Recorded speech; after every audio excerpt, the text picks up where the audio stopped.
आदम Smith कौन था और आखिर माइकल हार्ट राइटर ने दी 100 बुक में इसको 30 नंबर पे क्यों रखा, 30वें नंबर पे क्यों रखा? आखिर क्या इतनी ही बाअसर शख्सियत था कि इसने पूरी दुनिया में बदलाव लाया और इसको राइटर ने 100 अजीम लोगों में से 30वें नंबर पर लिया है।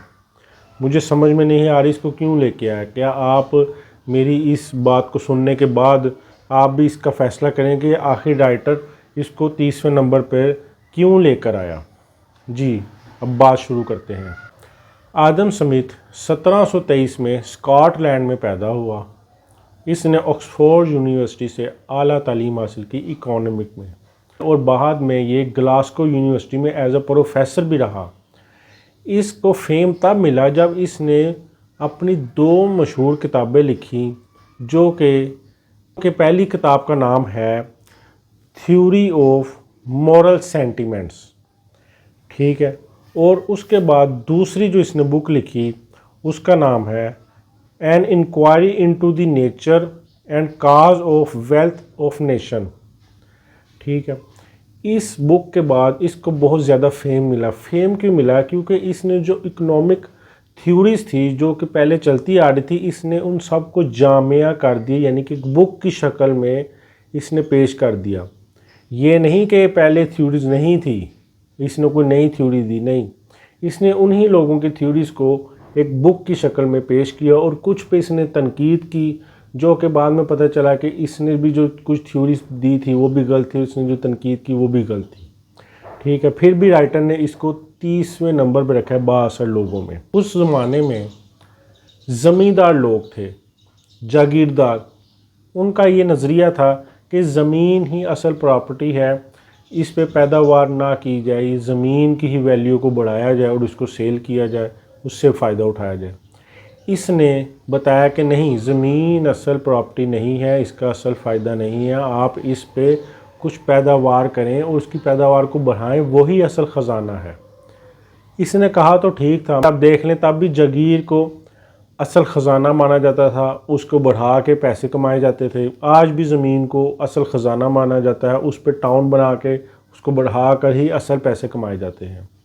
बेसिक ह्यूमन नेचर चेंज नहीं हुई। इसने चाहे थ्योरी दे दी कि भी आप इस पर पैदावार करें, मगर लोग इस पर नहीं आए। दूसरा, उस ज़माने में बिजनेसमैन का ख्याल था कि अगर किसी चीज़ की पैदावार कम हो जाए तो उसकी कीमत बढ़ जाती है, तो ताकि दूसरी कंपनीज भी आती हैं, उस चीज़ की प्रोडक्शन को ज़्यादा करती हैं, मगर वक्त के साथ साथ फिर कीमत नीचे आ जाती है क्योंकि डिमांड पूरी हो जाती है। और जबकि आजकल के ज़माने में भी ऐसा ही हो रहा है कि आप देखें, जिस चीज़ की शॉर्टेज हो जाती है उसकी कीमत आसमान को छूने लगती है, मगर जैसे ही उसकी शॉर्टेज ख़त्म होती है उसकी कीमत वापस आ जाती है। आज भी वैसा ही चल रहा है, जबकि आज से 1750 में भी तकरीबन यही काम चल रहा था और आज भी आप देख लें कि वैसा ही चल रहा है। मगर इसने कहा नहीं, आप अपने ज़ाती मफाद में काम ना करें, आप एक आज़ाद तिजारत के असूल पे काम करें। मगर किसी ने नहीं किया, ना तब किया ना अब किया किसी ने, ठीक है। लिहाजा इसकी सारी थ्योरीज गलत और फ्लॉप हो चुकी हैं। फिर भी राइटर ने इसको 100 अजीम लोगों में 30वें नंबर पर रखा है। मुझे नहीं समझ में आती क्यों रख दिया। ये कोई बाअसर शख्स नहीं था। इसका एक और नज़रिया ये था कि हुकूमत को तिजारत में मुदाखलत नहीं करनी चाहिए, जबकि उस दौर की हुकूमतें भी तिजारत में मुदाखलत करती थी और आज के दौर की भी हुकूमतें तिजारत में मुदाखलत करती हैं कि आपने एक्सपोर्ट नहीं करनी, इंपोर्ट नहीं करनी, ये रेट है वो रेट है, तिजारत में मुदाखलत हो रही है। तो इसका मतलब है इसका ये भी नज़रिया फ्लॉप है, इस नज़रिए की भी कोई ज़रूरत नहीं है। फिर भी राइटर ने इसको 30वें नंबर पे बाअसर लोगों में क्यों रख दिया, मुझे तो कुछ समझ में नहीं आ रहा। इसके बाद के आने वाले रिकार्डो और कार्ल मार्क्स ने कहा था कि बढ़ती आबादी सैलरीज़ को, वेजेस को बढ़ने नहीं देती। मिसाल के तौर पर एक फैक्ट्री में 10 मज़दूरों की ज़रूरत है और बाहर 50 की लाइन लगी है, तो फैक्ट्री क्या करेगी, वो अपना रेट कम कर देगी। भी मिसाल के तौर पर पहले 10,000 देती थी पर पर्सन, वो कहेगी मैंने 8 देना है, 7 देना है, तो वो बाहर जो खड़े हैं वो मान जाएंगे और ऐसे ही अंदर आ जाएंगे।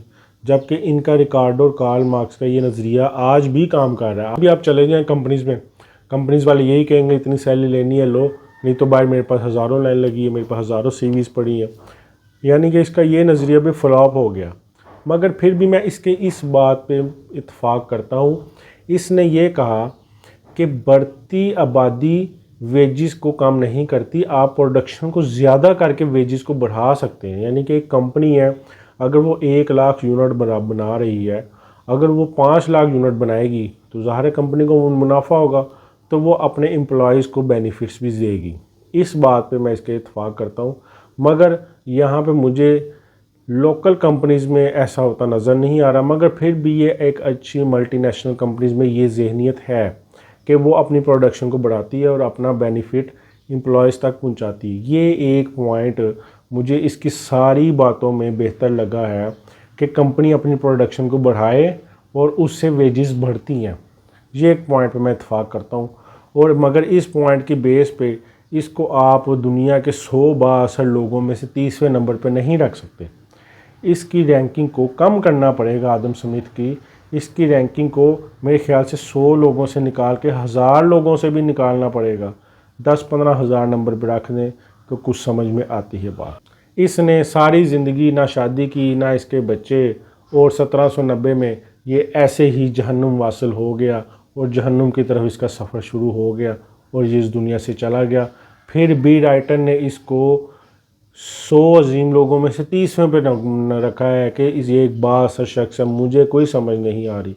आप लोग मुझे कमेंट में बताएं, क्या आदम स्मिथ एक ऐसा बाअसर शख्स है कि उसको राइटर माइकल हार्ट, जो 100 अजीम इंसानों की बुक इसने लिखी है, क्या इसको 30वें नंबर पर रखना चाहिए कि नहीं? ये आप लोग मुझे कमेंट में बताएं।